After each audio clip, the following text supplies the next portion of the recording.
Matapos ng kakilig-kilig na pag-iisang dibdib ni Maya at Connor, suguran agad ang mga bisita sa resepsyon ng kasal sa isang 5-star hotel na pagmamay-ari ni Ken. Masaya ang lahat dahil sa wakas, maikinasal na nga sa barkada namin. Ako nga pala si Dayan, isang 25 anyos na secret agent. Matagal na ako sa aking trabaho. Gayon pa man, walang nakakaalam sa totoo kong pagkatao. Ang alam ng mga kaibigan ko ay isa lang akong simpleng empleyado. Hindi nila alam na kaya kong humawak ng baril at bumalibag ng tao. Masaya akong pinagmamasdan ang aking mga kaibigan. Alam ko, hindi lang sa kasal magtatapos ang kasiyahan ng mga ito. Darating ang araw na may susunod na naman sa kanila na gagawa ng pamilya. Lalayo sa magulong mundo namin at pipiliin na ang pinakamasayang buhay sa lahat. Ang makasama ang kanilang tunay na minamahal. Bumuntong hininga ko at inilibot ang tingin sa paligid. Ay, kailan ko kaya matatagpuan ang tawan ko? Mahinang wika ko at nakipagkulitan din sa aking mga kaibigan. Nakasalukuyang nagkukwentuhan sa parihabang mesa. Hindi ko naiwasang sulyapan ng isang binata na abala sa pagbabasa ng newspaper. Hindi ko siya kilala. Ganon pa man, mahirap ibaliwala ang lalaki. Napakagwapo nito. Nasa tansya ko ay kasing edad ko lang. Pakiwari ko ay lumukso ang puso ko nang hindi sinasadya nang magtama ang paningin namin ng lalaki. Anong tinitingin mo riyan? Maangas kong tanong na ikinai-smirk ng lalaki. Defense mechanism ko na ito sa mga pagkakataong ganito. Ang mag-astang matapang para wag mapagbintangan ng kahit na ano. Napangisi ang lalaki kaya lumitaw ang malalim na dimples nito sa pisngi. Tila naaliw yata siya sa aking sinabi. Lumingon lang ako kasi tinitigan mo ako, miss. Aba. Yap, alam ko naman na nakakalaway talaga akong pagmasdan. Kaso lang, mahiya ka naman. Tutulo na ang laway mo sa labis na pagkataka mo. Wika niya kaya nag-init ang pisngi ko sa labis na pagkapahiya. Napatingin ako sa aking mga kaibigan. Good thing, hindi nila napapansin na nakikipagbangayan na ako sa lalaking ito. Ang kapal! Inis kong sambit at kulang na lang ay lapain na ang binata dahil sa labis na pagkaasar. Hindi ko gusto ang mga bagay na pinaparatang niya sa akin. Sobrang yabang ng lalaking ito. For God's sake. Talagang makapalang kagupuhan ko, miss. Kaya kung ako sa'yo, layuan mo na lang ako. Mamaya may in love ka sa akin eh. Mahirapan ka ng lumayo. Pakiramdam ko ay nanginginig na ang katawan ko sa labis na galit. Gakuto na lang yata ang tingin ko sa kanya na sobrang sarap ng tirisin. Pero wala naman akong balak na ipakita sa mga kaibigan ang pagiging tigre ko. Kaya kahit naiinis na ako ay nginisihan ko pa ang lalaki. Pogi ka naman talaga pero hindi kita type. Ayoko sa mga aswang. Sabi ko at kaagad ko na siyang iniwan. Dumiretso ako sa comfort room na puno ng tagumpay ang mukha. Alam kong nainsulto ko ang lalaki pero hindi ko akalaing susundan pala niya ako. Ang labis pang nakakakimbal. Nagawa niya akong sakalin gamit lang ang isang kamay. What the? Paano mo nalaman ang tungkol sa pagkatao ko? Mahina ngunit mariin ang mabigat nitong wika. Hindi kaagad ako nakapagsalita. Naunahan ako ng takot. Hindi ko alam kung ano ang sasabihin ko. Kaya kahit kinulang sa tapang ay lakas loob ko siyang tinanong. Ano bang problema mo? Ang sabi ko, paano mo nalaman na aswang ako? Nang gagalaitin na nitong wika na ikinahalakha ko. Sus, yan lang bang tanong mo? Ang liit ng isyu pinalalaki mo pa? Tsaka, aswang ka bang talaga? May halong sarkastiko kong wika na ikinasingkit ng kanyang mga mata. Patid kong sa pagkakataong iyon ay seryoso siya talaga dahil hindi man lang ngumingiti sa akin ang lalaki. Mukha ba akong nagbibiro? So, ibig mong sabihin, aswang ka nga talaga? Nanlalaki ang mga butas ng ilong na wika ko sa kanya. Bago pa man siya makasagot ay isang lalaki nang tumawag sa aming atensyon. Sante, nilingon namin ang lalaki na ikinalaki ng aking mga mata. Isang lalaki na sa tansya ko ay may katangkaran at maputla ang balat. Hinihingal ito habang nakatitig sa amin.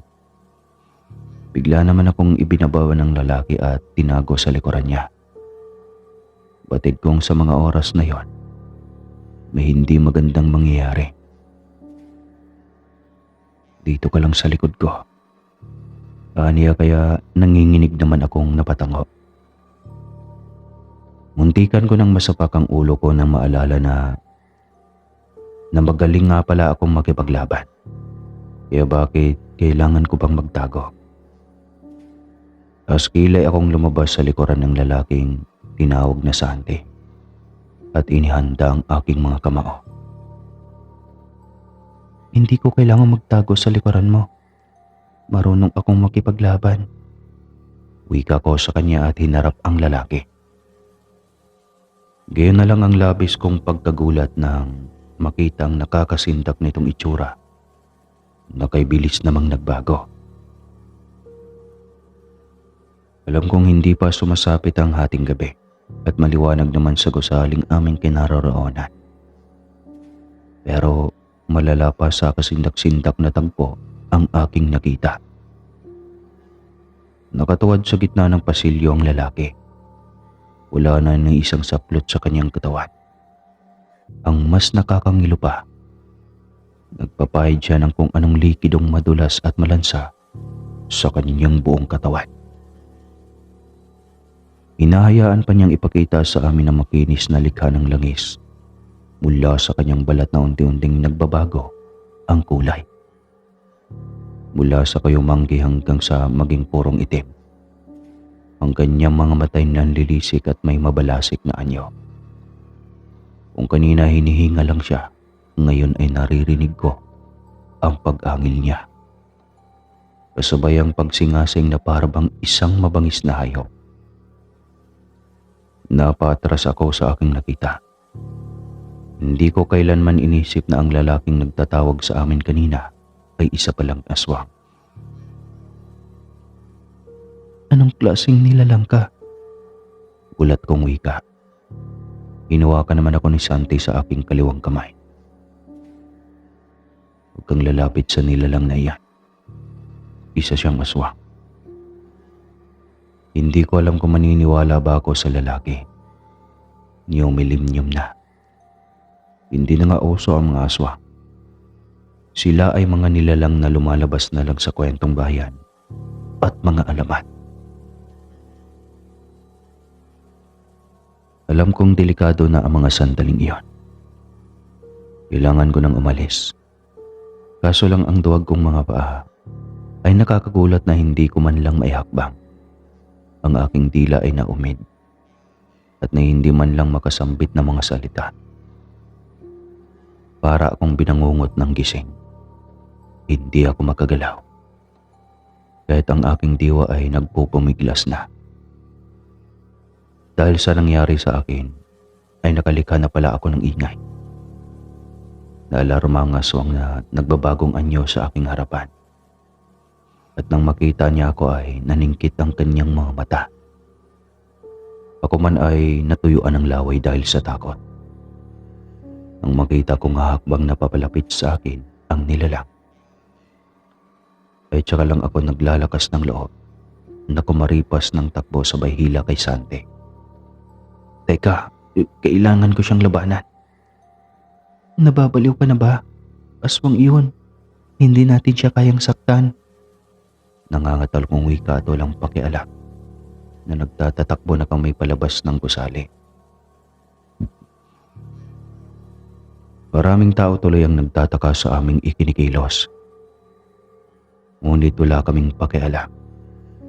Dire-diretso lang kami hanggang sa makarating kami sa isang abandonadong gusali. At sa kasamaang palad, nagkahiwalay kami ng landas ni Sante. Palingon-lingon ako sa aking kinaroroonan. May kadiliman at nababalot ng alikabok. Sante, nasaan ka? Nang umalingaw-ngaw ang boses ko sa buong lugar ay tila ba naalarma ko ang kung sino bang mga nilalang na nananatili sa lugar na iyon. Ilang sandali kasi ay napapalibutan na ako ng 3 hanggang 4 katao. Pero hindi ko naman matiyak kung totoong tao ba ang mga ito. Iba kasi ang kanilang mga aura. Ang balat ay maputla at kay tatalas tumingin. Bigla tuloy akong naalarma. Sino kayo? Anong kailangan ninyo sa akin? Sabay pang nagbago ng anyo ang mga ito. Tsaka inangilan ako. Nagulat ako nang mapagtantong may sa aswang ang mga taong nakapalibot sa akin. Gayunpaman, hindi ko sila kailangang atrasan. Kailangan ko pang hanapin ang hinayupak na lalaking nagdala sa akin sa lugar na ito. Dahil sa pinaghalong pagkabigla at galit ay maras na itinaas ko ang aking palda, kung saan naroon sa kaliwang hita ang isang baril. Hinarap ko ang mga walang hiyang lalaking nakaabang sa akin. Inismeran ko lang ang mga ito tsaka inihanda ang aking sarili. Nang sumugod ang isa sa kanila ay isang malakas na sipa kaagad ang aking pinakawalan. Pero hindi ko pa napaghandaan ang paghaba bigla ng kanyang dila. Napasigaw ako nang bumagsak ako sa lupa, kaya pumaikot ako at otomatikong ibinalanse ang sarili para muling makatayo. Sa kasalukuyan, 2 kamao ko na ang nakahanda at walang babalang sinugod ang 5 kalalakihan. Suntok dito, suntok doon. Wala akong pakialam kung hanggang saan nga ba aabot ang aking pag-atake. Pero hindi naman kasi ako papayag na basta na lang matalo, gayong marunong din naman akong makipaglaban. Tumalon ako sabay iggas ng aking kaliwang paa at pinatamaan ng suot kong sapatos ang mukha ng pangalawang lalaking nagtangkang umatake sa akin. Halos matanggal ang lahat ng kanyang ngipin kasama na ang pangil dahil sa labis kong panggigigil. Iniumang ko ang aking kamay habang ang isa ay nakahanda naman para manuntok. Hinamon ko ang pangatlong lalaki na sumugod sa akin. Nang lumapit nga naman siya, ay yumuko lang ako at pabaliktad na sinipa ang aking paa dahilan para matamaan naman ang kanyang mukha. Nang mapagod ay ikinasa ko na ang baril at hindi na hinintay pang makalapit ang natitirang 2. Agad ko na silang pinagbabaril na ikinabagsak nila. Asintado naman ako kaya madali ko iyong nagawa. Mabilis akong tumakbo at pinagsisipa at suntok ang bawat kalabang bumabangon. Tsaka sumasalubong sa akin. Dito na tuluyang nagbago ang anyo ng tatlong natitirang buhay na kalaban ko. Nasaksihan ko kung paano lumuhod sa simentadong sahig ang mga ito at kanya-kanyang naglabas ng kakaibang botilyang may lamang langis. Kinikilabutan ako dahil pinahid nila ang mga ito sa buo nilang katawan. Mula ulo hanggang paa, sa kilikili at sa likuran. Makalipas ang ilang saglit, napasinghap ako nang makita ang pagbabago ng kanilang anyo. Gulat na gulat ako dahil nakita ko kung paano ang kaninang itsurang tatlong lalaking nakasagupa ko ay kaagad na naging kasindak-sindak. Kanina kasi ay mukhang taong aswang lang. Ngayon ay nagmumuka ng hayop. Ang kanilang mukha ay umitim at nagkaroon ng nanlilisik na mapupulang mga mata. Ang mga labi ay naging tuyot pero inaagusa ng malapot at malansang laway. Ang kanilang balat ay kumukulubot at naging mabalahibo. Nagkaroon pa ang isa sa kanila ng pakpak na kagaya ng sa paniki, kung saan nagagawa nitong ikampay nang walang sawa. Gayunpaman, ay hindi ako nagpatinag sa aswang o mga aswang. At inihinda ko pa din ang aking sarili at hinintay ang gagawin nilang pag-atake. Kala ba ay kaya mo na kami ngayon? Naninindak na tanong sa akin ng isa sa mga lalaki. Nakakadiri lang dahil sobrang pangit talaga nito. Hindi ko alam kung paano ko ba sasabihin na nakakairita ang kanyang mukha. Wala nang nagawang maganda sa mundo. Ano bang kailangan ninyo sa akin? Angil ko at sinasamaan sila ng tingin. Nasa sayong isang bagay na katagal na naming hinahanap. Isang agimat na kayang pumatay at lumusaw sa aming mga aswang. Tumawa ko. Alam ko kung ano ang kanilang hinahanap. Ang mutya ng sari manok. Sinasabing ang sari manok ay isang klase ng manok na may hawig sa ibong Adarna. May taglay na kakayahan at kapangyarihan. Ngunit ang sari manok ay alaga raw ng mga diwata.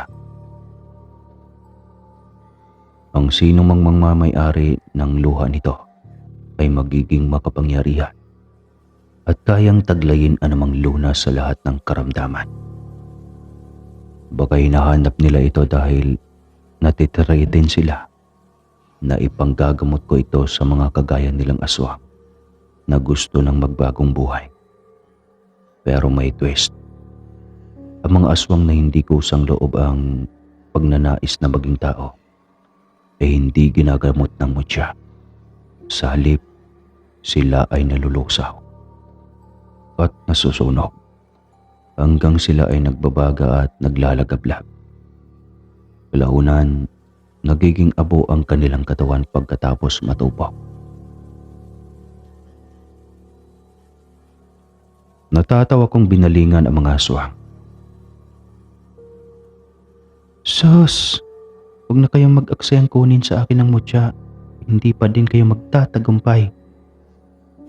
Alam kong nagalit ang mga aswang. Mas lalo silang sumangyasing sa labis na puot. Kaya naman, itinaas ng isa sa kanila ang kanyang mahabang kamay. Patayin natin ang babaeng iyan. Walang ititira maski dulo ng buhok niya. Hindi ako natatakot sa inyo.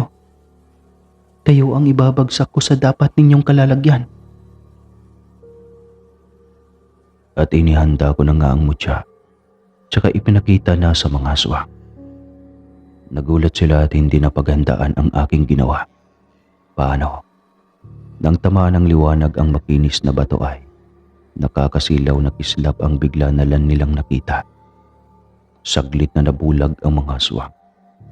Kaya sinamantala ko ng pagkakataon. Ako naman ang umatake sa kanila. Isa-isa kong sinugatan ng mga aswang sa kanilang mga braso, binte, habang sinasaksak ko naman ang isa sa kanyang tiyan. Kay bilis na pumulandit ang sariwa at malansang dugo sa sahig at dingding na ikinagulat ng aswang. Ayop ka. Magbabayad ka, babae ka. Ibabagsak ko na lang ang kamao ko sa mukha ng isa sa mga aswang. Kung hindi lang ba dumating naman ang umahangos na si Sandy. Dayan, bakit ka nawala sa likuran ko? Ayos ka lang ba? Sinaktan ka ba ng mga aswang na yan? Ba, nagtanong ang walang hiya. Mukha ba akong hindi nila sinaktan? Ang papangit na nga nila pero hindi pa nila ako tinigilan. Ganun ba? Huwag kang mag-alala. Ako ang bahala sa kanila. Dahil hindi napaghandaan, tumalsik ang isa sa mga aswang nang matamaan ng atake ni Sandy at tumandusay sa sahig. Nang gigigil ang binata at maras na sinuntok ang isa sa mga aswang. Tinakbo niya ang nilalang, kasabay ng pagbabago ng kanyang anyo. Lumitaw ang mahaba niyang kuko, matalas na dila katulad ng sa ahas.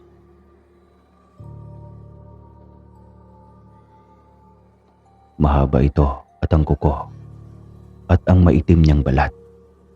Nakakapanghilakbot pa ang ungol nito na wangis ng isang mabangis na nilalang, isang aswang kapunan. Sa halip na matakot, ngumisi lamang ako sa mga kalaban naming aswang at sa isang iglap ay inihanda ang sarili. Akala ko nga ay lalaban sila pero nagulat ako nang mapagtantong sa akin pala nakatingin ang tatlong ito. Pasensya na, anak ng aming pinuno. Pero hindi ikaw ang kailangan namin ngayon, kundi ang may hawak ng mutya.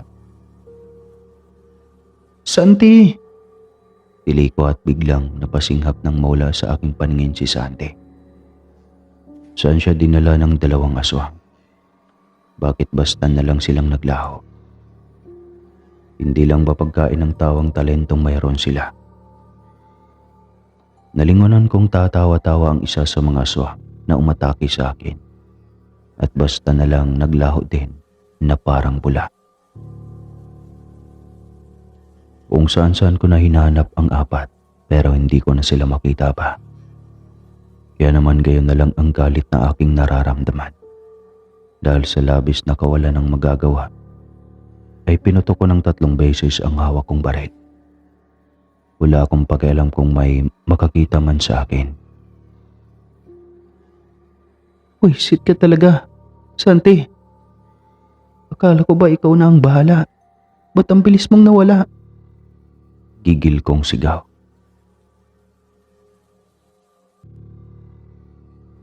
Bago pa man ako makagalaw muli ay kaagad na lumitaw sa aking harapan ang aswang na tumangay kay Sandy.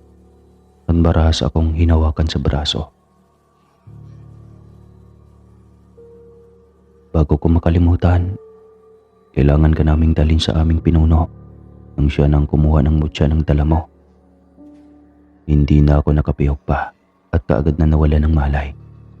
Nang magising ako, hindi ko na alam kung saang lungga ako naroon.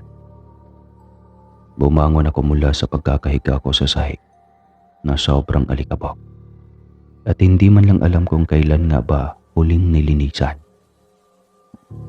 Nanginginig na tumayo ako at sinubukang ilipot ng tingin ang aking kinaroroonan. Nasa loob ako ng isang selda. Mga hayop kayo. Pagawalan niyo ako rito. Bakit ako nakakulong? Wika ko at maras na kinalampag ang bakal. Literal na nag-ingay talaga ako para makagawa ng pansin. Hindi ko maintindihan ang bulungan ng dalawang aswang na kasalukuyang nagbabantay sa akin. As if kaya kong takasan ang mga pangit na to. Napaupo na lamang ako at inalala ang mga nangyayari. Bakit ba hindi ako nakakaramdam ng takot? Hindi na biro ang lugar na kinaroroonan ko. Ito ang lugar kung saan naglulungga ang mga aswang na ilang daang taon nang nagtatago mula sa mga tao. Ang lugar ng maitim ang budhe. Ang lugar kung saan kinakain ng mga aswang ang kanilang biktima na may malalaking kasalanan sa kanila. Tulalang tinignan ko ang dalawang nakabantay na aswang sa selda. Tila nag-slow mo ang lahat nang makita ko ang pagtarak ng isang matulis na bronseng punyal sa katawan ng mga ito bago lumiyab at naging abo. Lumantad sa aking harapan ang mukha ng lalaking kinainisan ko. Ang lalaking naging dahilan kung bakit ako nakarating sa lugar na ito nang walang sino man ang nag-aakala. Ngunit naglagay ng puwang sa puso ko sa maikling panahong nakasama ko siya. Santi? Gamit ang taglay niyang lakas, agad niyang sinira ang seldang nagpipigil sa akin para makalabas. Dayan, alika na. Tumakas na tayo dito. Sabi niya at biglang niyakap ako ng mahigpit. Bakit? Patawad nang dahil sa akin nadamay ka pa sa kaguluhang ito. Napapikit akong bigla at kahit nakakailang ay gumanti ako ng yakap sa kanya nang walang dahilan. Ilalabas kita rito, sabi niya sa akin at basta na lang akong hinila palabas ng kulungang iyon. Hindi kayo pwedeng umalis sa lugar na ito. Nang gagalaiting wika ng isa sa mga aswang na nagawa pang makahabol sa amin. Ang mutya, ibigay mo sa amin, babae. Hindi, kailanman hindi ko ibibigay sa inyong mutya dahil gagamitin ninyo ito sa kasamaan. Sigaw ko naman. Binala ko pa sanang lumaban pero hindi na pumayag si Santi. Kagad niya akong hinila palayo at hindi na nga kami tumigil sa pagtakbo. Patuloy lang kami sa pagtakbo hanggang sa ang mabaho at madilim na pasilyo ay tumahimik. At tanging paghinga na lamang namin ang maririnig. Santi, saan ba talaga tayo pupunta? Magpahinga muna tayo. Pagod na ako. Hinihingal kong wika sa kanya. No, kailangan nating makaalis dito sa lalong madaling panahon. Aniya at halos buhati na ako sa pagtakbo. I belong her, Dayan. Pumunta lang ako sa lugar ninyo para sa isang misyon. Iyon ang hanapin ang may hawak ng mutya ng sarimanok na magbibigay ng kapangyarihan sa aking amang bangkilan. Kaso lang, nang makita kita sa kasalang iyon, hindi ko mapigilang mabigani sa taglay mong ganda. Alam kong iba ka sa mga babaeng naunang dinala dito para ialay ng mga kasapi naming aswang. Matapang ka, matalino at tuso. Alam kong kaya mo silang labanan. Pero dapat mong malaman na may ibang bersyon ang mutya na kailangang iwasan para manatili kang tao. Anong ibig mong sabihin? Pinipili ng mga mutyang iyan ang mga taong pwede nilang gawing aswang pagdating ng araw. Ito ang dahilan kung bakit kailangan kitang tulungan na makontrol ang kahit na anong kapangyarihan na nilalabas ng mutya. Kaya halika na. Kailangan na nating makaalis. Aniya sa akin. Kaya hindi na din ako tumanggi at sumama na palayo sa lugar na iyon. Kahit papalayo na kami, napapansin kong ang ilan sa mga naninirahan na aswang sa paligid na sinusubukan pa kaming habulin. Hindi kayo makakalayo. Papatayin namin kayo. Tumakbo lang kami ng tumakbo hanggang sa makalayo na nga kami ng tuluyan sa lugar na iyon.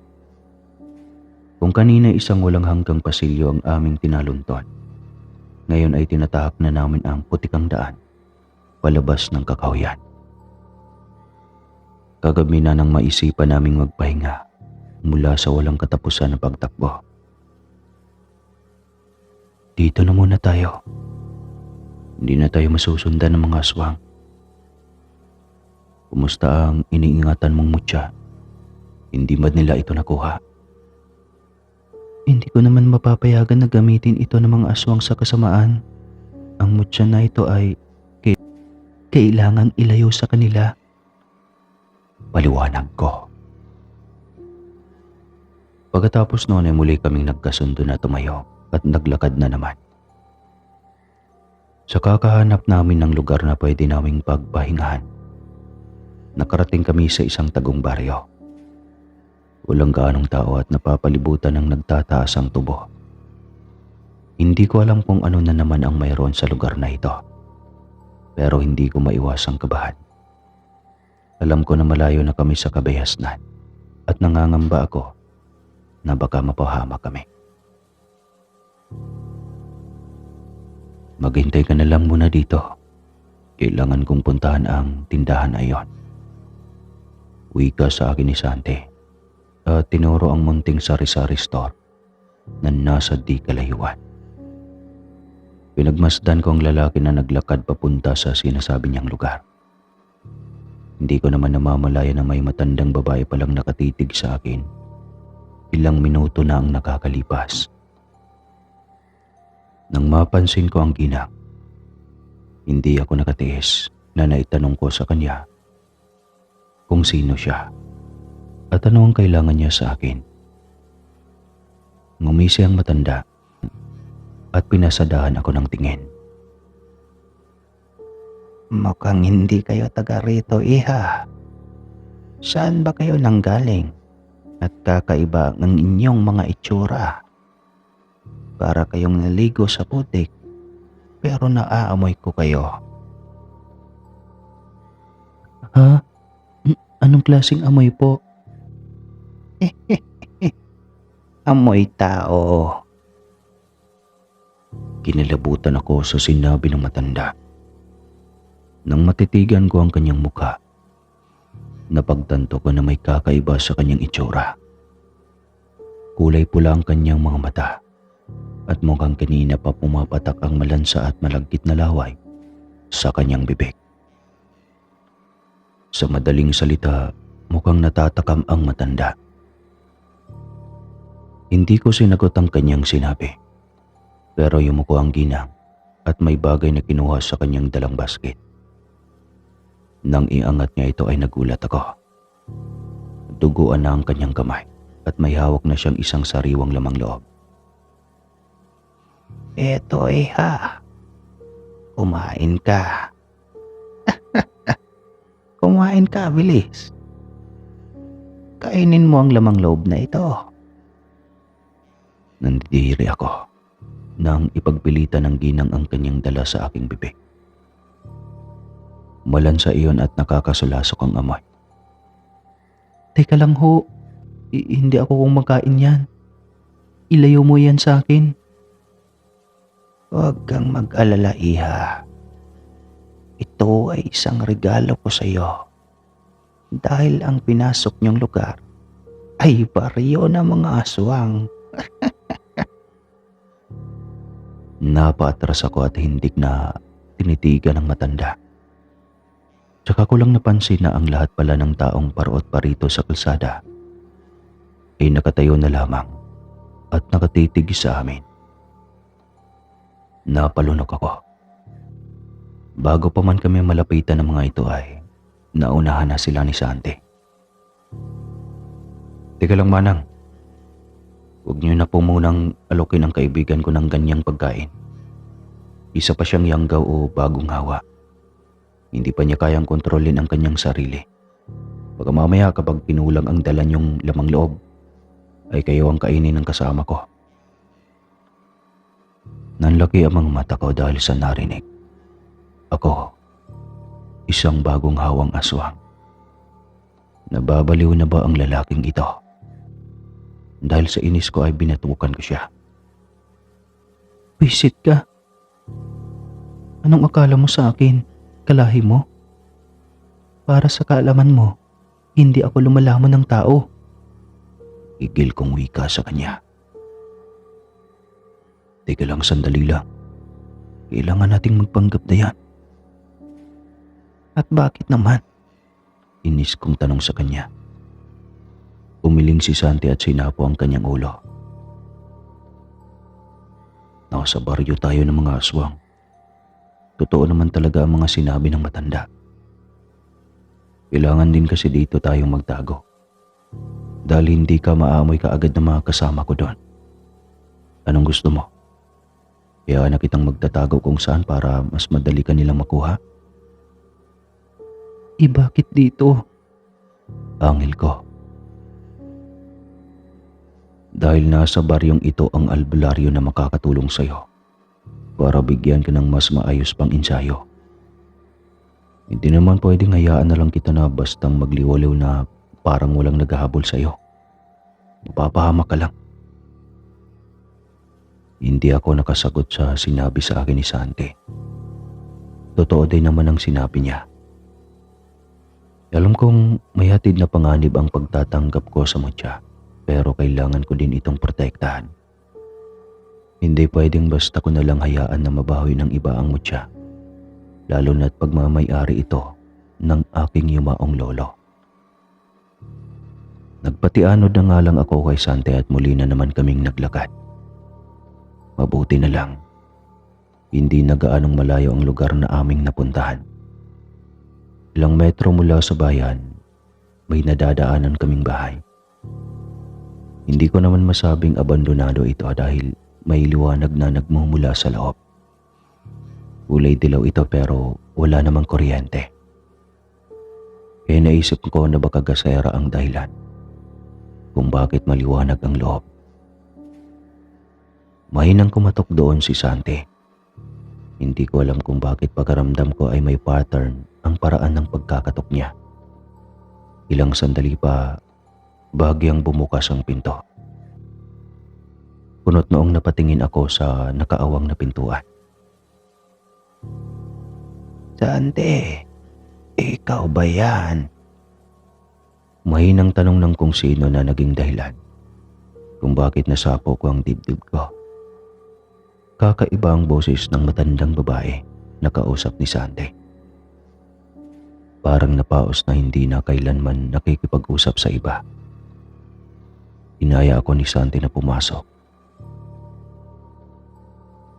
Teka lang, bakit naman aswang din ang matandang iyan? Nagdadalawang isip na tanong ko. Huwag kang mag-alala, hindi siya aswang. Isa siyang albularya. Maniwala ka. Teka, wala ka bang tiwala sa akin? Hindi pa ba sapat na niligtas kita mula sa sarili kong mga kadugo? Nagugula ang tanong niya. Napatingin tuloy ako kay Santi. Alam ko naman na hindi pa kami talagang malapit sa isa't isa. At normal lang naman siguro na maramdaman ko iyon. Dahil wala namang dahilan na maging close kami. Isa pa, umatin lang ako ng kasal ng kaibigan ko. Hindi ko naman plinano na mapasama sa kanya at makarating kami sa lugar na ito. Hindi ko nga alam kung saang lupalop ng Maynila pa ba ako naroroon. Ang alam ko lang, kailangan kong makauwi at protektahan ang mutya laban sa mga taong nagtatangka rito ng masama. Pasensya na, Santi. May tiwala naman ako sa iyo. Naguguluhan lang talaga ako sa mga nangyari ngayon. Parang napakabilis at hindi ko inaasahan kahit kailan. Iba lang talaga eh. Kaya nga naman isinasama kita sa loob, hindi ba? Si Kapit Ring ay isa sa mga pinagkakatiwalaan kong albularya. Kaya kanyang tulungan para gamitin ang mutya sa maayos na paraan. Nagamit mo na ba ang kapangyarihan ito? Hindi pa eh. Kailangan ko pang pag-aralan. Pero tama ka. Hindi ito ang tamang panahon para magduda. Kaya sige, makikipagkasundo ako sa iyo. Tatanggapin ko ang iniaalok mo. Pumasok na nga kami sa loob ng bahay. Alam ko na may mas malaki akong misyong kakaharapin dahil sa mutya na hawak ko. At kailangan kong paghandaan ito. Pagpasensyahan mo na itong si Santi Iha. Hindi ko akalaing sa akin kanya dadalhin. Bueno, wala namang sigurong masama kung ikukwento ko sa iyo ang totoong nangyari at bakit kailangan kanyang dalhin sa aming baryo. Wala naman po akong nakikitang mali dito, Kapit Ring. Nginitian ako ng matanda, tsaka nag-abot ng isang basong kape. Napapikit ako nang sumayad ang mainit-init na likido sa aking tiyan. Naalala ko, tanghalian lang pala ang pinakahuli kong kinain. Kaya pala nagugutom na ako. Pero hindi naman na problema iyon dahil nagpresenta si Santi na siya daw muna ang magluluto ng aming hapunan. Sumilip ako sa suot na rilong pambisig. Pasado 8:00 na ng gabi. Alam kong kailangan na naming matulog dahil sabi ni Kapit Ring ay maagang naglilipa na ang aswang sa lugar na ito.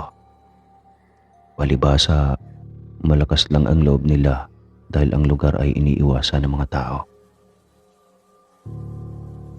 Alam ko din ang tungkol sa mga kagawian ng aswang dahil naikwento na ito sa akin ng yumao kong lola. Napayaw ko ako nang maalala ko ang aking abuela. Napakarami niyang bagay na itinuturo sa akin. Kaya naman marami din akong natutunan. Kwento ni Kapit Ring, ang nasabing lahi ng mga aswang at albularya ay nagkasundo naman talaga noong una. Hindi lang naiwasang maging sakim ng mga aswang dahil nabigani sila sa mga kakayahang taglay ng albularyo. Kaya nilang gumamot at tumulong sa kapwa. Samantalang ang mga aswang, kaya nga naman sanang tumulong pero iba ang nangyari. Nang minsang mapagpasya nilang maging isang mabuting nilalang. Hinusgahan sila ng mga tao, kaya nagdamdam ng husto ang mga aswang. Pinamumuhian nila ang kanilang mga itsura, kaya gayon na lang sila kumagalit sa mga tao kapag sila ay natitigan. Hanggang sa isang araw daw, ninakaw ng mga aswang ang mutyang pinangangalagaan ng lolo ni Santi. Ito ang dahilan kung bakit isinugo niya ang kanyang anak na si Fabian sa paghabol sa mga aswang na nagnakaw nito. Hindi naman tinanggihan ng binata ang pakiusap ng kanyang ama. Ito ang dahilan kung bakit napadpad si Fabian sa bayan ng mga aswang na Gabunan, kung saan niya nakilala ang nanay ni Santi na si Sabrina. Nagmamahalan ng dalawa at nakalimutan ang tungkol sa misyon ng lalaki. Si Santi ang naging bunga ng pagmamahalan ng dalawa. Dahil dito, halos isumpa ng bangkila na ama ni Sabrina ang dalawa. Dahil sa labis na galit, walang nagawa si Fabian kundi ang isama ang kanyang asawang si Sabrina pauwi sa kanilang baryo. Ang kaso lang, dala ng matinding kalungkutan ni Sabrina ay nawala siya sa sarili at naging isang mabangis na nilalang. Kahit sino ay nagagawa niyang hawaan, kaya walang magawa ang ama ni Fabian, kundi ang supilin ang pasumandaling pagkawala ng asawa ng kanyang anak sa katinuan. Hindi na niya natiis ang halos gabi-gabing pagdurusa ng pagiging halimaw. Kaya kinitingnan niya ang sariling buhay pagkatapos siyang ipagtiwala kay Kapitring ang kanyang anak. Ikinalungkot ng gusto ni Fabian ang nangyari sa kanyang asawa. Kaya hindi naglaon ay sumunod din siya rito at nagpatiwagan. Hindi mo lang alam kung gaano kahirap palakihin si Santi, iha. Lalo na nang matuklasan ko na may katauhan siyang aswang gabunan. Biruin mo. Nagagawa niyang maganyong paniki habang siya ay 2 taon pa lang. At ako lang ang bukod tanging albularya na hindi niya sinasaktan. Sa alip, siya itong nagbibigay ng sakit ng ulo sa kanyang lolong bangkilan. Ano man ang iutos ng matanda sa kanya ay sinusuway niya. Pero hindi naman siya mapatay-patay. Dahil umaasa ang matandang aswang na si Santi pa din ang magiging tagapagmana ng lahat ng naitaguyod niya bilang pinuno ng mga aswang. At saka hindi din ito kayang saktan ni Santi dahil ito ang kinikilala niyang ama o magulang.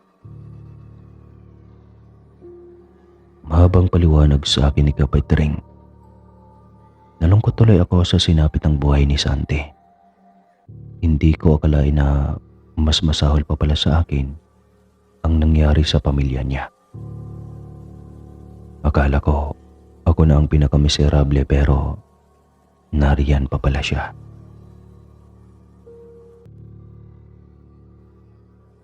Nakahiga na ako sa kama na puno pa din ng alalahanin patungkol sa naging buhay ni Santi. Punong-puno ng kalungkutan ng aking dibdib. Ako ang nasasaktan para sa kanya. Makailang beses pa akong nagpabiling-biling sa aking higaan. Naiinis na bumangon na lamang ako dang mapagtantong hindi na din naman ako makakatulog. Naisip kong lumabas na muna at magpahangin. Maliit lang naman ang bahay ng albularya. Madaling matunton ang daanan palabas. Hindi na ako maliligaw sakali mang naisin kong bumalik papasok sa loob. Nilakad ko ang ilang hakbang papunta sa kusina kung saan naroon ang kusina. Dahan-dahan akong sumilop sa pinto. Wala namang tao sa kusina kaya makakalabas ako ng walang anumang aberya o kahit na sinong haharang sa pinto. Alam kong kapag nagising lang si Santi ay haharang kaagad ang lalaki sa daraanan ko. At hindi na ako padadaanin pa. Dumiretso ako sa backdoor at lumabas. Naramdaman ko ang malamig na simoy ng hangin. Kaya naman napalunok ako. Maliwanag ang bilog na buwan. Kaya kitang-kita ko ang buong kapaligiran. Naisip kong maglakad-lakad na lang habang nagpapahangin sana. Nang may mapansin ako sa madilim na bahagi ng bakuran. May naglalakad na kung sino doon at papunta ito sa halamanan. Base sa kanyang itsura ay hindi ko siya kilala. Sinasal ng matinding kaba ang puso ko. Alam kong hindi normal ang taong iyon, kaya sinubukan ko itong sundan. Naglakad lang ako hanggang sa mapansin kong huminto ang matandang lalaki. Lumingon-lingon ito sa paligid kaya naman agad akong nagtago para wag niyang mapansin. Sino naman kaya ang lalaking iyon? At ano ang ginagawa niya sa lugar na ito? Takang tanong ko sa aking sarili. Hindi ko kasi alam kung sino ang nasabing matanda at hindi ko naman siya nakita kanina. Kinakabahan ako pero ayaw kong palagpasin kung ano ang gagawin ng matanda. Hindi ko ito kilala pero alam kong ang nasabing lalaki ang nakita kong mabalasik kung makatingin sa amin kanina sa baryo habang nakaabang at naghihintay ako kay Santi nang magtungo ang lalaki sa tindahan. Paano niya kami nasundan sa lugar na ito? Hindi naman siguro siya kanina pa nakaabang sa amin. Tanong ko sa aking sarili. Kinikilabutan ako dahil sa mga bagay na aking naisip. Kung ang kailangan niya ay ang mutya, mas lalong hindi kami magkakasundong dalawa. Inihanda ko ang aking sarili. Sakali mang pupunta siya sa aking kinaroroonan para sugurin ako. Kaso lang hindi ito nangyari. Nagulat na lang ako nang dire-diretsyong naglakad ang matanda papunta sa madilim na bahagi. Nakita kong nagubad ito ng damit kaya tumambad sa akin ang katawan nito. Namula ako at nakagat ang labi. Kahit may katandaan ng aswang at hindi ko maitatangging hindi pa ako nakakita ng katawan ng lalaki. Hindi rin may pagkakailang may taglay itong alindog. Kaya naman pinigilan ko ang aking sarili. Mas lalo akong pinagpawisan nang makita itong tinanggal ang lahat ng saplot sa katawan. Ano bang ginagawa niya? Tanong ko sa sarili. Nagpatuloy sa ginagawang lalaki hanggang sa mapansin kong nagpapahid na ito ng kung ano sa katawan. Hindi ko na napigilan ang mapamura. Kung hindi ako nagkakamali, isang aswang ang lalaking nasa aking harapan. Gaya nga ng aking inaasahan, dahan-dahan itong nagbabago ng anyo. Naging katulong pa nito ang maliwanag na buwan para maisagawa ang masamang binabalak. Mas lalong bumigat ang aking pagkaramdam. Saglit akong napayuko para ikalma ang sarili. Ngunit huli na nang mapagtanto kong isang malaking pagkakamali pala ang nagawa ko. Sa muli ko kasing pagtingala ay nasa harapan ko na ang aswang. Nakatayo lang ito. Hindi gumagalaw pero nanlilisik ang mga mata at tumutulo ang mga laway.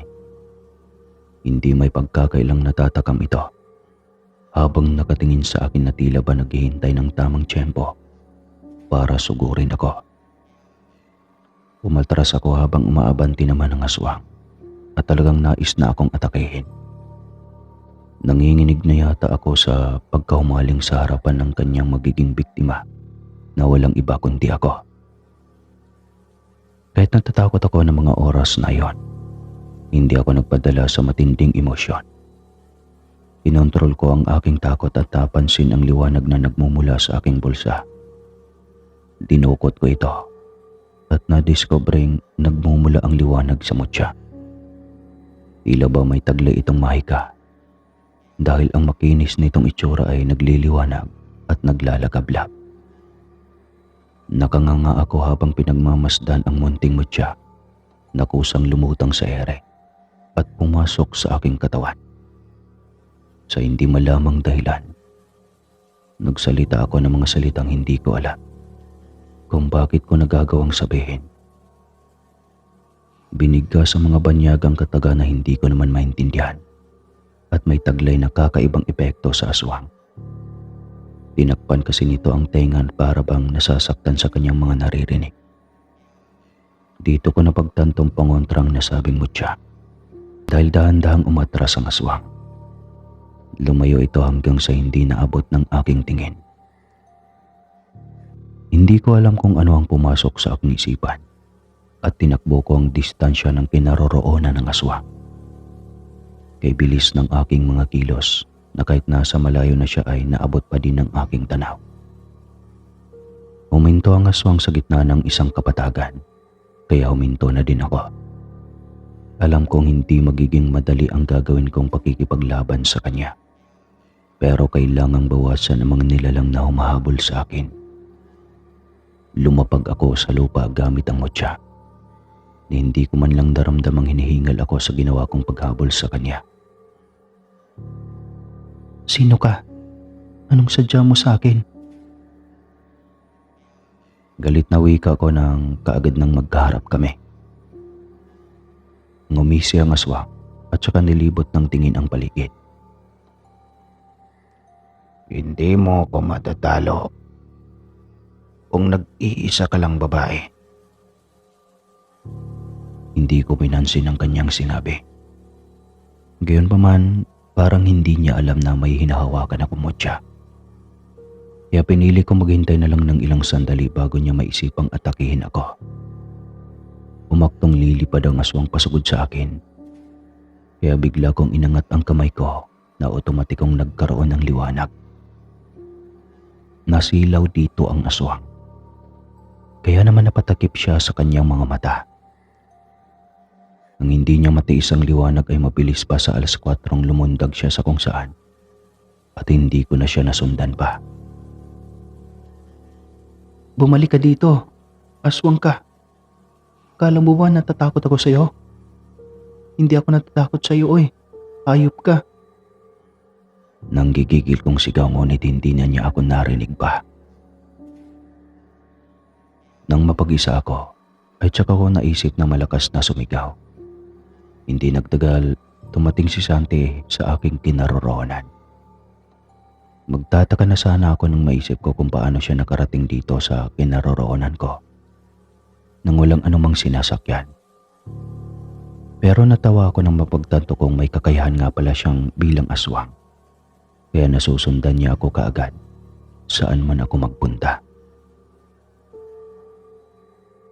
Anong ginagawa mo rito, Dayan? Ilang beses ko bang sabihin sa iyo na hindi ka dapat magpunta sa lugar na ito nang nag-iisa? Gusto mo ba talagang mapahamak? Angil niya sa akin na hindi ko nasagot kaagad. Gusto kong magpaliwanag pero hindi ko naman magawa. Nahiya ako sa isiping pinagtatanggol niya ako pero ginagawa ko siyang walang silbi. Pasensya na, hindi ko sinasadya. Hindi ko naman alam na may makakasugo pa pala ako kanina. Oo na, naiintindihan na kita. Pero sana, inisip mo naman na nag-aalala ako sa iyo. Gusto kong sabihin na mahalaga ka sa akin. Kanya na ikinapula ng pisngi ko. Hindi ko alam kung ano bang nagtulak sa aming dalawa para magtitigan. Alam kong sa mga sandaling ito, napapawi na ang nadarama kong takot. Napalitan na ito ng kakaibang emosyon. At nasisiguro ko, ito ay ang emosyon ng pagmamahal.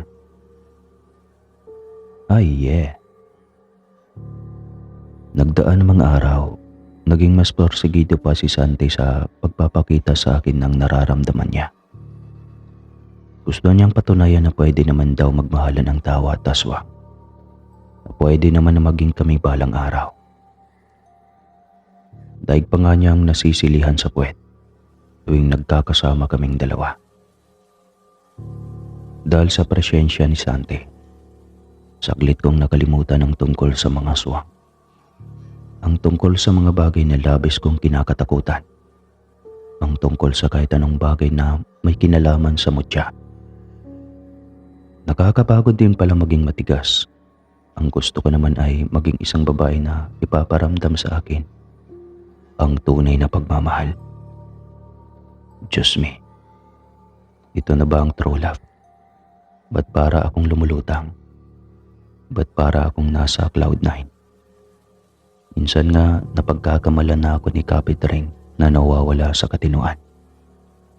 Makangiti kasi ako, wagas. Pero ayaw ko naman kasi na nagtatago ng feelings ko. Gusto kong ipakita sa lahat na may karapatan din akong magmahal. Agent man ako o hindi. Kapit Ring, kapag naayos na po ba namin ang tungkol sa mutya at nagawa na naming itaboy ang masasamang aswang, payag ka ba na magiging girlfriend ako ni Santi? Minsan ay tanong ko sa kanya. Alam ko naman na nabigla si Kapit Ring sa sinabi ko.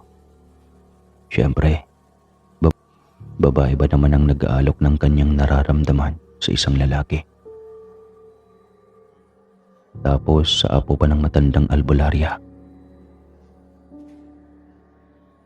Tinignan niya ako ng may pagdududa sa kanyang muka. Yung pagsintang pororot mo ba sa apo ko, may katugon na? Ganting tanong niya naman sa akin. Nakakatuwa itong si Kapit Ring.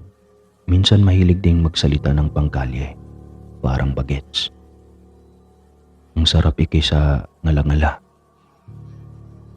Wala namang sinasabi sa akin si Santi maliban noong huling magtapat siya sa akin. Pero pareho kasi kami na abala sa pag-iensayo sa nalalapit na pagkikipagkita namin sa mga aswang. Lalo na sa lolo niyang bangkilan. Ngunit sa bawat ngiti nito sa akin, sa bawat yakap at halik nito, nararamdaman kong may katugon ang nararamdaman ko para sa kanya. Ngumiti naman ako at tumingin sa matanda.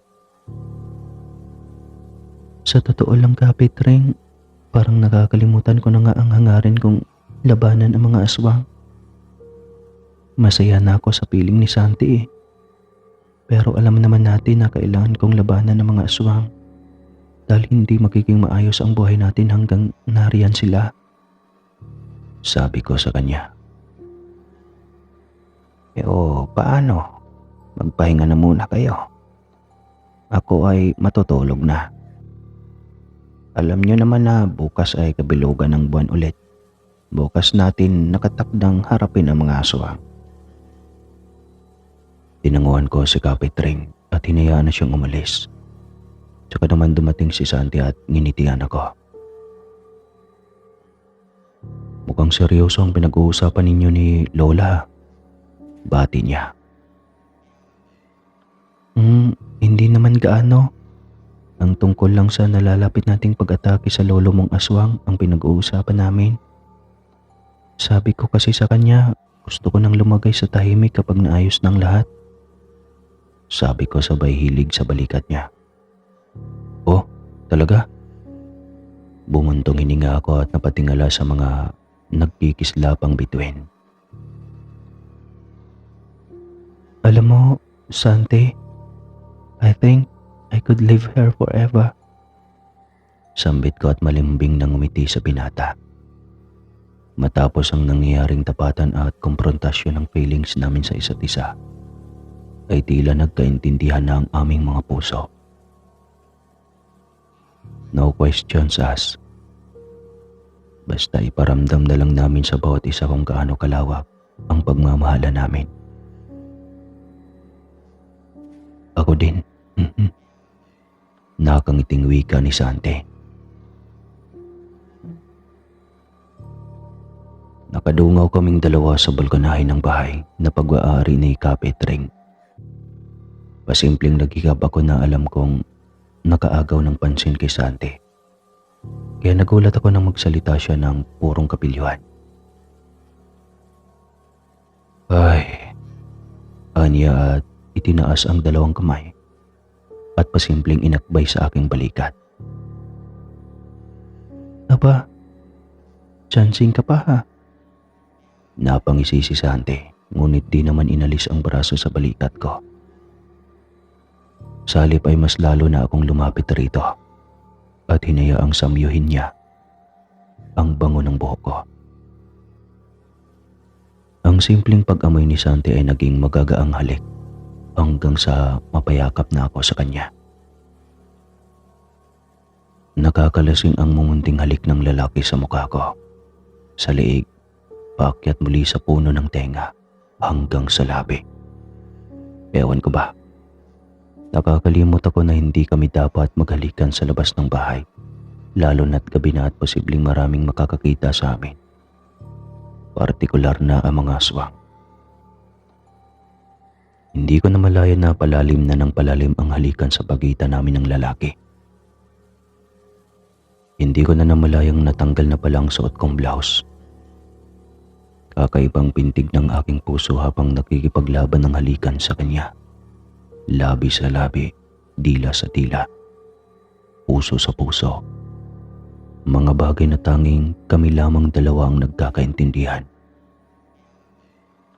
Suktulan na ang pagnanasang tumumpok sa aming dalawa na kahit sino ay hindi magawang pigilan. At sa unang pagkakataon ay ipinagkaloob ko ang sarili sa estranghero. Kailan ko lang nakilala, pero lubusan ko nang minamahal. Ang tagapagtanggol kong gabunan. Mahal na mahal kita, Dayan.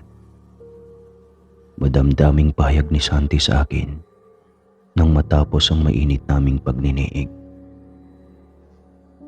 Oo, Nabembang niya ako. At ganun pala yun. Masakit pala ang unang dugdug-aa. Tulala ako at hindi makapagsalita. Tila hindi ako makapaniwala na nagawa ko ang mapanghas na bagay na iyon. Ang ipagkaloob ang aking sarili sa isang taong hindi ko naman gaanong kilala. Pero mahal ko siya at kilala na siya ng aking puso. Kahit pa man sa maikling panahon pa lamang kaming nagkakasama. Mas lalo niya akong binigyan ng pagkakataon na huwag iatras ang nararamdaman ko para sa kanya. Mahal na mahal ko siya. Ewan ko ba? Wala akong pakialam kahit pa aswang siya. Nagsisisi ka ba sa nangyari sa atin? Narinig kong tanong ni Santi. Umiling ako at niyakap siya. Hindi ako nagsisisi. Sa katunayan, masayang-masaya ako kahit medyo masakit. Para yung dating puwang sa puso ko ay pinunan mo. Ikaw ba? Nagsisisi ka ba? Balik na tanong ko sa kanya. Hindi. Ba't naman ako magsisisi? Ikaw lang naman ang babaeng gusto kong makasama habang buhay. Hindi ko na nga yata kayang isugal ka sa mga tao at nilalang na naghahanap sa iyo. Parang gusto na kitang ilayo sa magulong mundo na ito. Pahayag niya. Saan naman tayo pupunta? Alam naman natin na hindi tayo magiging masaya sa buhay kapag hindi natin natalo ang lolo mo. Hindi ko alam.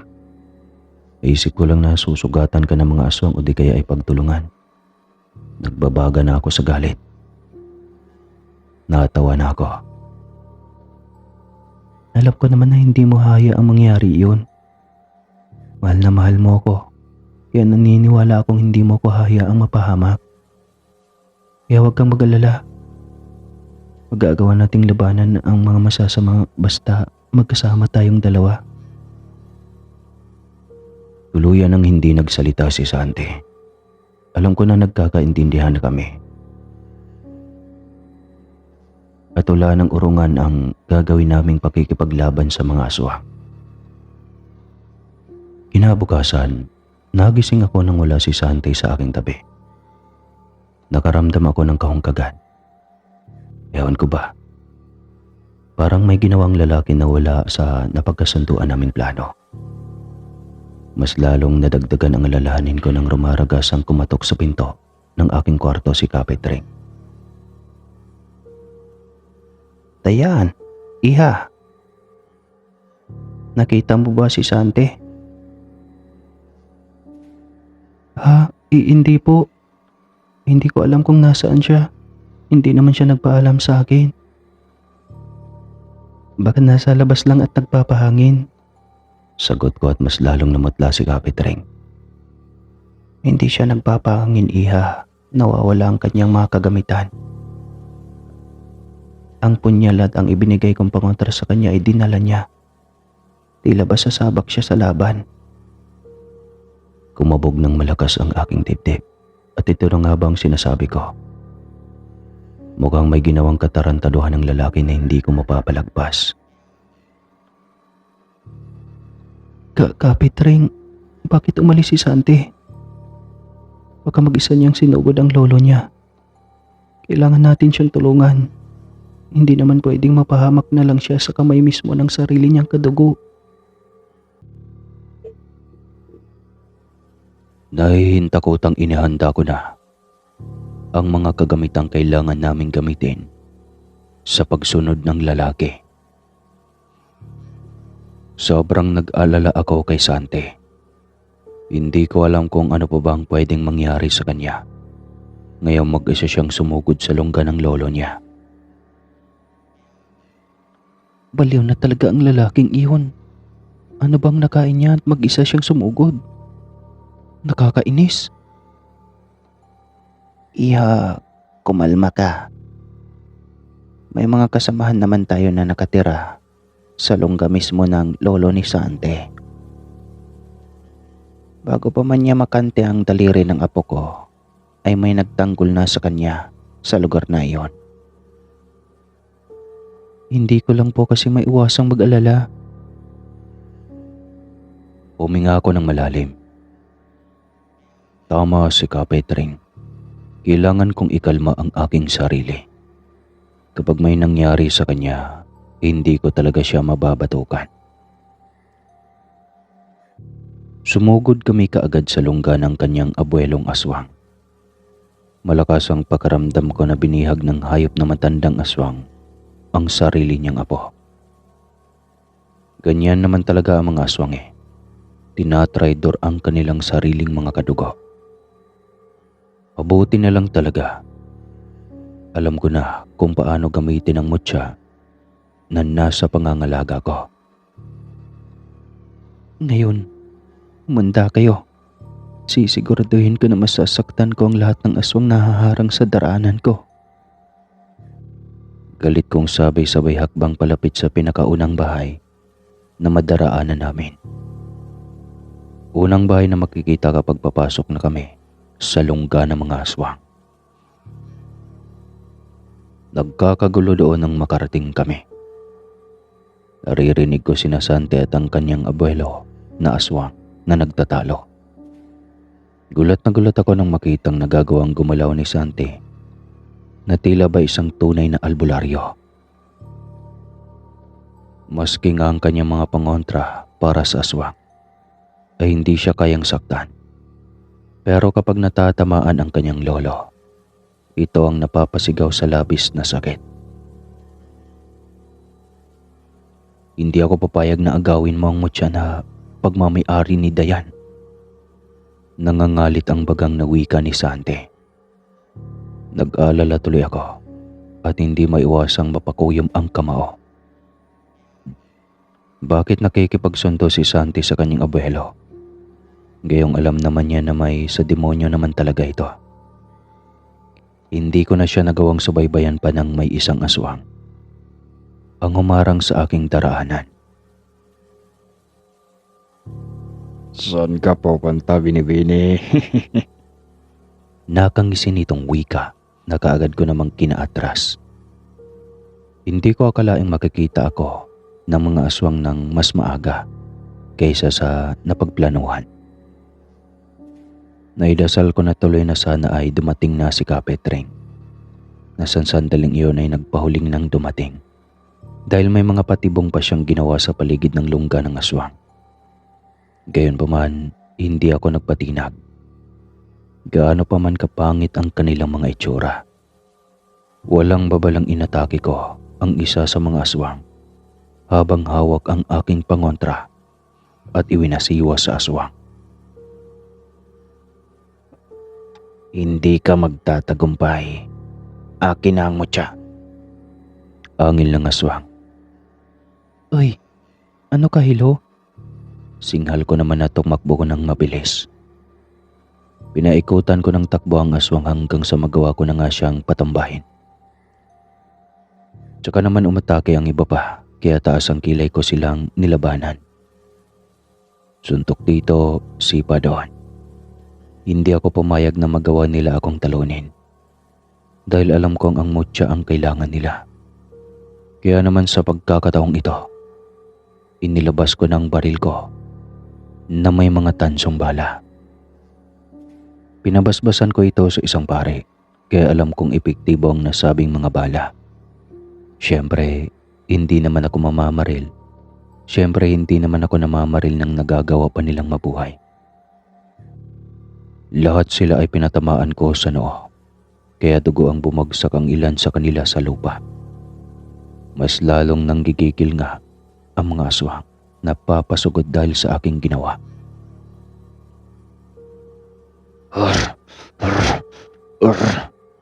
Pagbabayaran mong ginawa mong iyon. Sigaw ng isa sa kanila. May babaeng aswang din ang huminto sa isang tabi at naglabas ng langis.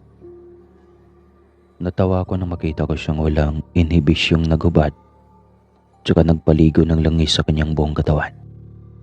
Alam ko, manananggal ang isang ito.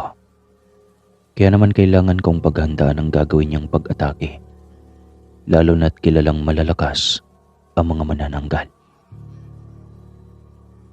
Ikinuyom ko ang aking mga palad at naalala ang unang pagkakataong may nakalaban akong aswang. High school lang ako noon nang naglakad ako pauwi sa bahay. Madalas akong ginagabi dahil graduating na ako at maraming project na tinatapos. Madalas akong paalalahanan ni mama noon na mag-iingat sa daan dahil nagkalat ang aswang. Kaya naman kapag umuwi na ako ay palingon-lingon ako sa paligid. Isang araw, katulad ng dati ay gabi na naman akong nakauwi sa aming bahay. Papaliko na ako sa eskinita. Papunta sa aming tirahan ng matanaw ko ang isang bulto na nakahandusay. Isa itong babae na nasa gitna ng daan. Kinakabahan ako at naisip na baka biktima ito ng hit and run. Kaso lang nang lapitan ko siya, kakaiba ang kanyang porma at ang kanyang katawan.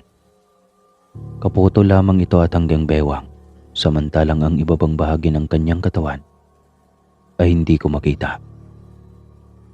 Kinalabutan tuloy ako ng gusto at naisip na baka naman pwede ko pa siyang tulungan. Sinubukan kong damhin ang kanyang pulso kung buhay pa ba sa pamamagitan ng pagdantay ng aking daliri sa kanyang leeg. Namangako nang malamang may pulso pa ang babae. Pero paano siya nabuhay nang wala ng kalahati niyang katawan? Bago pa man ako noon nakapagtawag ng tulong, ay dumilat ang babae at humalakhak ng humalakhak. Sanlaksang kilabot ang aking inabot nang makitang nakakasindak niyang anyo. Nanlilisik ang mapupula niyang mga mata na alam kong walang balak na magpatawad oras na may gawin akong masama sa kanya. Hindi ako nakapayok nang umangat ang isa niyang kamay at sinakal ako. Kahit siya ay nakahiga, nagawa niyang bumangon sa lupa at iangat ako sa ere nang hindi niya ako nabibitawan. Bitawan mo ko! Bitawan mo ko! Nahihirapan kong sambit ngunit hindi niya ako pinakinggan.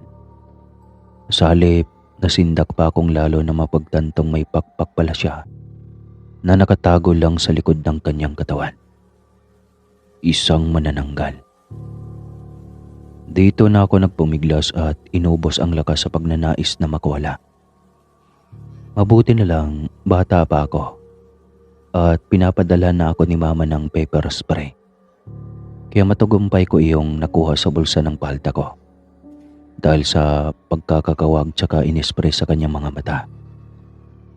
Nagsisigaw ang aswang at nagawa niya akong bitawan. Dito ko na sinamantala ang pagkakataon. Nagtatatakbo na ako at hindi na inabala pang damputin ang nahulog kong bag. Walang takot na nagpaliko-liko ako sa mga kalsada at bawat kanto sa pag-asang baka may mahanap akong kahit na sinong pwedeng tumulong sa akin. Takot na takot ako ng mga sandaling iyon. Hindi ko alam kung katapusan na ba ng mundo o sadyang wala lang talagang halaga sa akin ang katapangan. Kaya hindi ko siya magawang labanan. Iisip ko kasi kapag may aswang na nagpakita sa akin, sigurado na ang katapusan ko. Hindi ko naman inisip na kailangan ko palang harapin ang mga takot ko dahil ito lang ang makakapagligtas sa akin mula sa kapahamakan.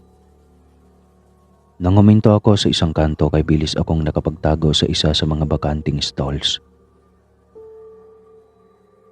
Hinihingal ako pero halos hindi na ako humihinga sa labis na takot.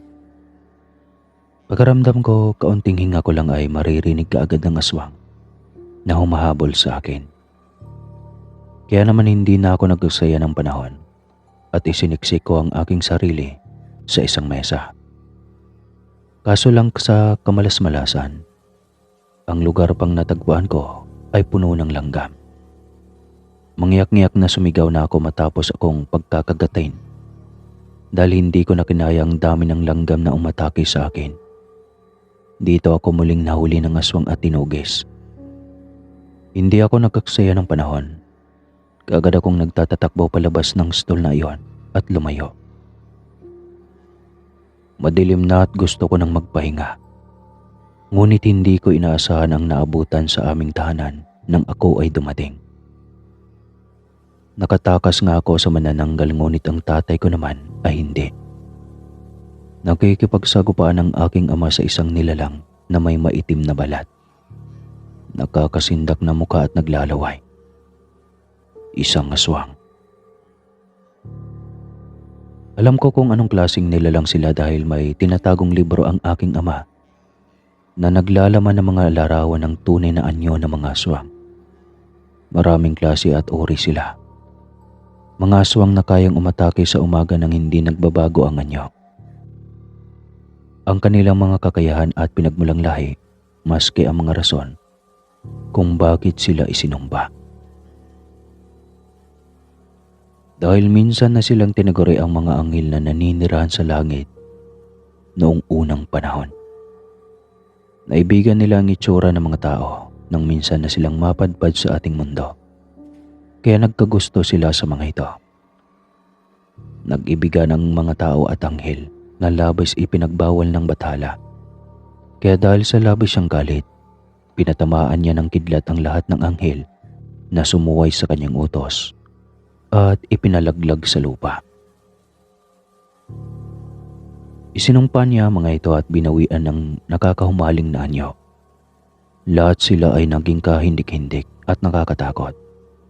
Kaya walang nagpagpilian ang mga anghel kundi ang magtago na lamang sa dilim at manatili doon hanggang sa tuluyan na nga silang magbago ng anyo sa oras ng kadiliman.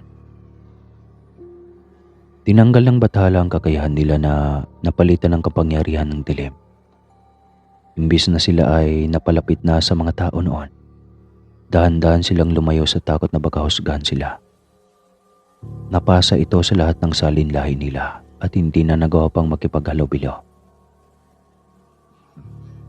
Ito ang dahilan kung bakit nais na mga aswang na sakupin ang mga tao at patayin ang mga albularyo na pumoprotekta sa mga katulad namin. Nag-aalala ako sa magiging resulta ng paglalaban ni na tatay at ang aswang. Dinabang ko ang kalmot na ginawa ng manananggal kanina at napagtanto kong nawawala na ito. Dahan-dahan nang naghilom. Nagpasya kong tulungan ang aking ama. Ngunit nakita na niya ako. Dayan anak, umalis ka na. Sundan mo ang nanay mo. Pinatakas ko na siya. Huwag kayong uuwi dito. Sabihan mo ang inay mo na kahit na anong mangyari ay huwag na huwag uuwi dito. Paparating na ang mga kasamaan ng nilalang na ito.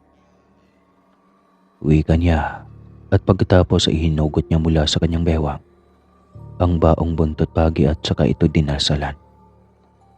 Lingid sa kaalaman ng lahat, ang aking ama ay isa ng dating albularyo. Nagulat din ako nang mapansing kumukulo ang langis na hawak nito. At kaagad namang napagtantong, oo nga naman.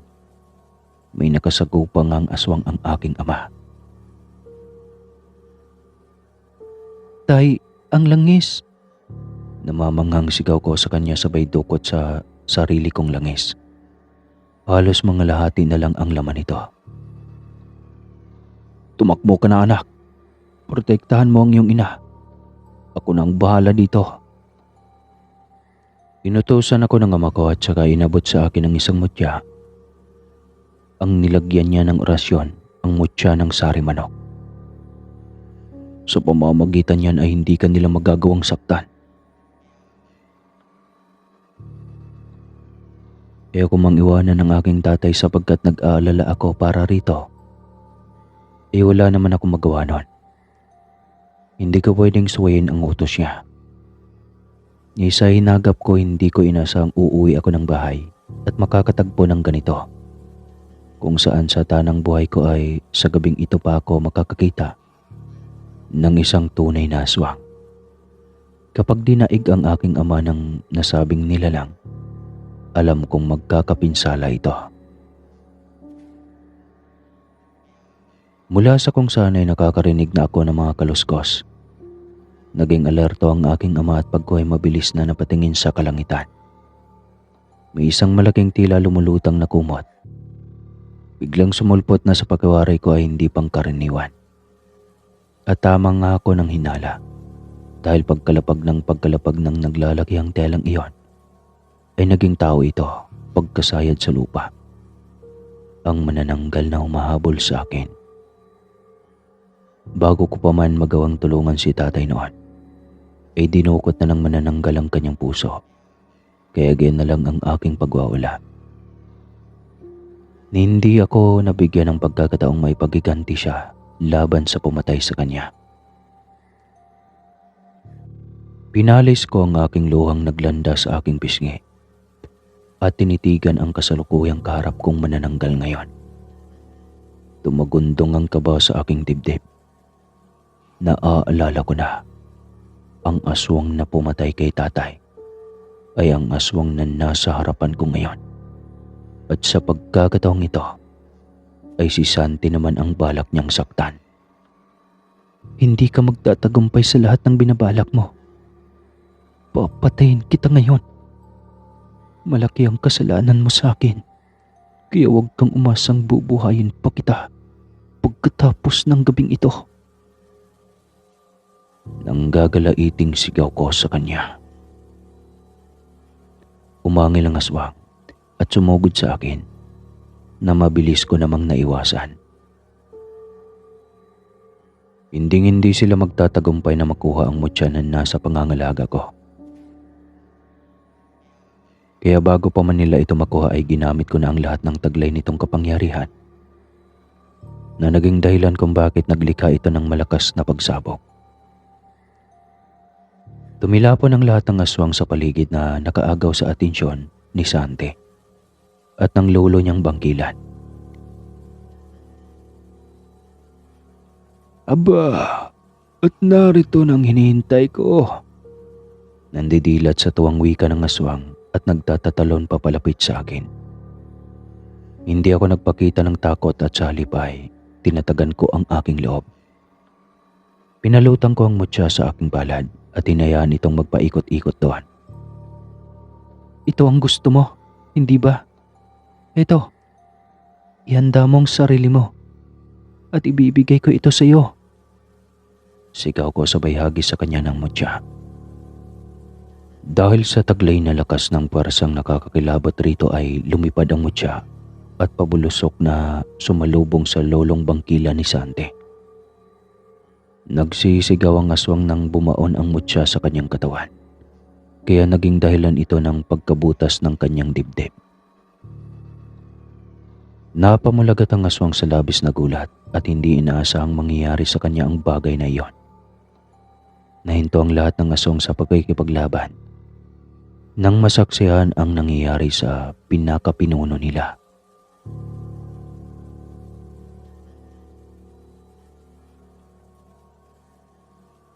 Masama ang iyong budhi, kaya hindi ka magtatagumpay sa pag-angkin sa mutya, Lolo Aswang. Tanging mga taong may malinis na kalooban, kahit isinumpa lamang, ang may kakayahang hawakan ng mutya. Harapin mo ang iyong kamatayan. Sigaw ko at napasigaw din siya kasabay ko. Hindi kami nakapiyok lahat nang makita ang dahan-dahang pagkalusaw ng aswang nilang pinuno, kasabay ang biglaan ding pagbabaga ng kanyang mga tagasunod. Halos maglalagablab ang lahat ng unti-unting sumilat ang liwanag ng sikat ng araw. Kaya naman walang nang sinamang nagtangkap ang lumaban sa amin. Lahat ay naging abala sa pagliligtas sa kani-kanilang mga sarili. Kaya gayon na lang ang pagnanais kong tulungan ko sila. Dumating naman si Kapitring at pinigilan ako. Hayaan mo sila, iha. Wala na tayong magagawa kung iyan na talaga ang kapalaran nila. Dahil walang sino man ang makakapagpabago sa nakatakda. Tanggapin na lang natin na ang kanilang katauhan na hindi na nila magagawa pang baguhin hanggang sa kabilang buhay. Wala akong nagawa kundi ang pagluksaan ng mga aswang na namatay sa laban. Alam ko naman na hindi nila ginustong maging isang masamang nilalang. Sadyang mahirap tanggihan ng pinunong siyang nagdidesisyon para sa ikabubuti ng kanilang lahi. Kaso lang nilamon ng kasamaan ang kanilang pinuno. kaya hinatid sila sa kanilang maagang kamatayan. Nang makita namin ang pagkalusaw ng lahat, natahimik ang buong paligid. Walang naiwan kundi kami na lamang ni Sandy at ang kanyang Lola Petreng at ang mga kasamahan niyang albularya na nakikipaglaban para sa kabutihan. Alam kong nalulungkot ang lalaking minamahal ko, pero kailangan niyang tanggapin ang lahat.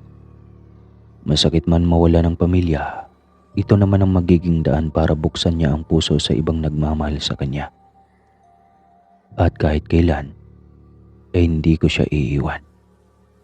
Nakahanda akong isakripisyo ang buhay ko para sa kanya, lalo na at siya ang tagapagtanggol kong gabunan. Susundan pa ba natin to o hindi na? Hindi na siguro, no? Patay na yung lolo eh.